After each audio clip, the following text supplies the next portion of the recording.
அஸ்ஸலாமு அலைக்கும் friends, welcome to Noorul mini kitchen. இன்றைக்கி வந்து அரிசி மாவு ரொட்டி பண்ண போகிறோம். இது ரொம்ப சிம்பிளாகவும் ரொம்ப டேஸ்ட்டாகவும் இருக்கும். நம்ம கையிலேயே வந்து அந்த ரொட்டி தட்டி எடுக்கிற பக்குவம் தான் ரொம்ப முக்கியம். இதுக்கு வந்து நம்ம வறுத்துருப்போம் இல்லையா பச்சரிசி, அதில் வந்து ஒரு அரை முடி தேங்காய் வந்து நல்லா மிக்சியில் கூட நீங்கள் அரைச்சிக்கோங்க. அரைச்சி அதை ஊற்றிட்டு உப்பையும் போட்டு ஒரு 10 நிமிஷம் நல்லா தண்ணி ஊற்றி ஊற வச்சிடலாம். இப்போ ஊற வச்சதுக்கப்புறம் நான் கொஞ்சம் கொஞ்சமாக தண்ணி ஊற்றி நல்லா நம்ம சப்பாத்தி மாவு மாதிரியே நல்லா பிசைஞ்சிக்கிட்டு, உங்களுக்கு எந்த அளவுக்கு வேணுமோ அந்த உருண்டை வந்து நம்ம ஒரு கையளவு இருக்கணும். அது வந்து கரெக்டாக ஒரு ரொட்டி போடலாம்.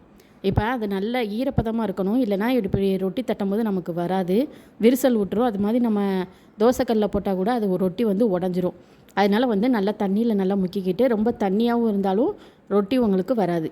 அதனால் நல்லா வச்சுக்கிட்டு இந்த மாதிரி 2 பக்கம் கையை வச்சு ப்ரெஸ் பண்ணிங்கன்னா உங்களுக்கு விரிசல் இல்லாமல் சூப்பராக ரொட்டி வந்து ரெடி ஆயிரும்.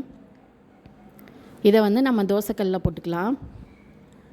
தோசைக்கல் வந்து நல்லா மீடியமாக வச்சுக்கோங்க, ஏன்னா அப்புறம் உள்ளே வந்து மாவு வந்து வேகாது.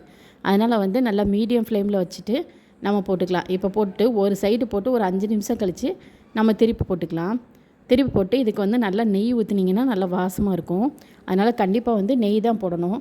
இது வந்து ஒரு ரொட்டி சாப்பிட்டாலே போதும், காலையில் நல்லா வயிறு வந்து ஃபுல்லாக இருக்கும்.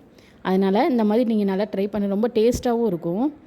இதுக்கு வந்து தேங்காய் பால் சீனி ஊற்றி போட்டு கூட சாப்பிட்டிங்கன்னா ரொம்ப சூப்பராக இருக்கும். இப்போ வந்து நெய் போட்டு நல்லா ஒரு பக்கம் நல்லா எல்லா பக்கம் தடவி விட்டுக்கலாம். தடவி விட்டுட்டு இப்போ அடுத்த சைடும் வந்து நம்ம திருப்பி போட்டுக்கலாம்.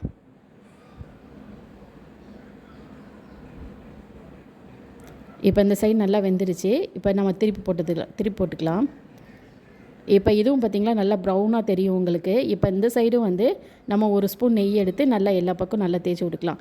இப்போ இது வந்து அரிசி மாவுனால நீங்கள் எவ்வளோ நெய் போட்டாலும் அது தெரியாது.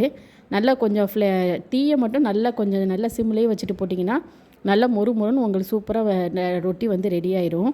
அது மாதிரி வந்து உள்ளே வேகாமல் ஆயிரும். அதாவது ஃபுல்லாக தீயை வச்சிங்கன்னா வெளியே கருகிரும், உள்ளே வந்து வேகாது. அதனால் வந்து மீடியம் ஃப்ளேம்லேயே வச்சுக்கலாம் தீயை வச்சுட்டு. இப்போ இந்த சைடு வந்து திருப்பி போட்டுக்கலாம். நெய் போட்டதுக்கப்புறமும் அவ்வளோதான், நமக்கு சூப்பரான ரொட்டி வந்து ரெடி ஆயிடுச்சு. இதுக்கு வந்து நான் நேற்று வச்ச மீன் குழம்பு வந்து ரொம்ப டேஸ்ட்டாக இருக்கும். அதனால் அதை ஊற்றி நாங்கள் காலையில் பிரேக்ஃபாஸ்ட் சாப்பிட்டோம். நீங்களும் இந்த மாதிரி ட்ரை பண்ணுங்கள். எப்படி இருந்துச்சுன்னு கமெண்ட் பண்ணுங்கள். Okay friends.